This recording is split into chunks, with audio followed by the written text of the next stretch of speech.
هر اختر ته یې امید وي مسافر لالی به راشي.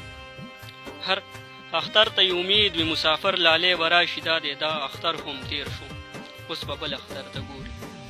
د ظلمو زامنو لارې ډېرې خویندې میندې ساري. د ظلمو زامنو لارې ډېرې خویندې میندې ساري. کله تمه یې د شپې کړي کله بیا سحر ته ګوري. فضل خالق غمګین صاحب په دې شعرونو سره د پروګرام آغاز کوم. سلامونه نیکې هیلې احترامات مې قبول کړئ.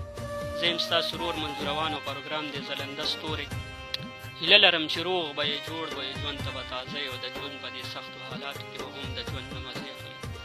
ملګرو نن چې کوم ناستې مونږ راټول کړی د هغه مونږ څنګه زمونږ د پیج نامه د ځلنده ستوری داسې یو ستوری مونږ سره په پروګرام کې میلمه دی جاوید غمګین صاحب ته په پروګرام کې هرکلی او سلامونه. ډېره مننه مو کوم منظور بھائی او ډېر مشکور یم چې تاسو دونه زموږ خواله راغئ او وخت ټایم مو راکړو. یو جهان مننه.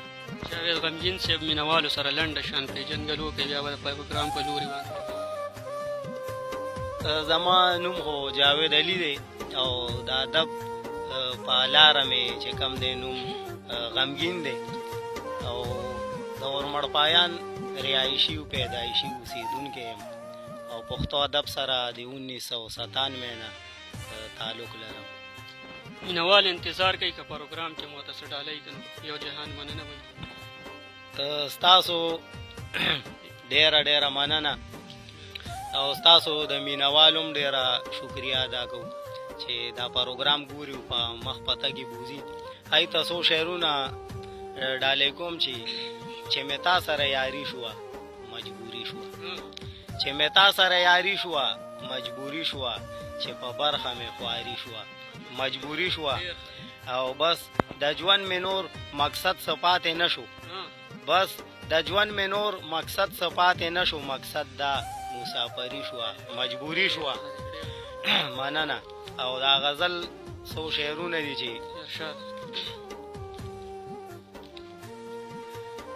کورنا د زړګي مې د ارمان جنازه ووته. کورنا د زړګي مې د ارمان جنازه ووته او څومره په ژړا او په خفګان جنازه ووته. مننه. کورنا د زړګي مې د ارمان جنازه ووته او څومره په ژړا او په خفګان جنازه ووته. بې مرګه ماشوم زړه مې په چغو وجړل. بې مرګه ماشوم زړه مې په چغو وجړل. څه به درته وایم په دا شان جنازه ووته. مننه.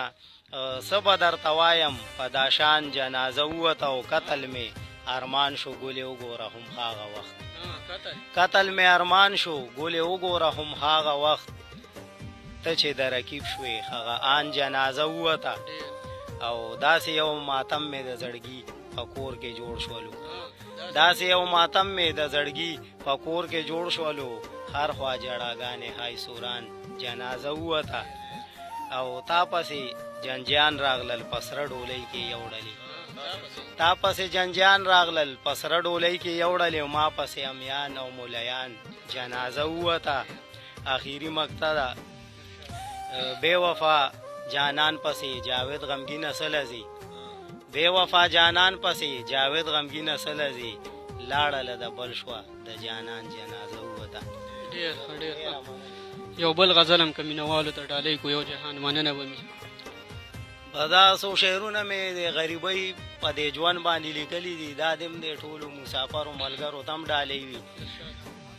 څومره چې ما د فیج نام ملګري دا ویډیو ګوري نو هغو ته دې هم ډالۍ وي چې زما خپل یوټیوب چینل دی په جاوید غمګین په نوم باندې نو هغو ته دې هم ډالۍ وي چې یو غریبي د ملک ورک کړي سړی. یو غریبي د ملک ورک کړي سړی او بل د هر چا نظر کې سپک کړي سړی او د بازی ګیره شي ځوانۍ کې سپینه. د بازی ګیره شي ځوانۍ کې سپینه کوي بوډا پیسه لږ کړي سړی او غریبي ویلې کړي د تن نه غوښې.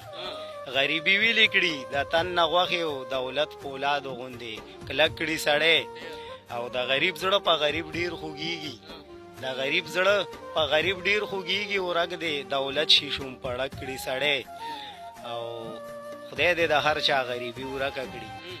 خدای دې د هر چا غریبي ورکه کړي. په خپل وطن کې بې درک کړي سړی او یا شي رحمان غوندې ملنګ مینه کې ارشد بھائی یا شیر رحمان غوندې ملنګ مینه کې او یا عزیز خان پشان ملک کړي سړی او یو شعر دی اخیری چې جاوید غمگین د پښتو جبې زار شم د جاوید غمگین د پښتو جبې زار شم د خوشحال خان په څېر خټک کړي سړی. ډېر ښه یو جهان مننه. یو دا اورئ تاسو جاوید غمگین صاحب مونږ له راکې د بل ملګري اتلو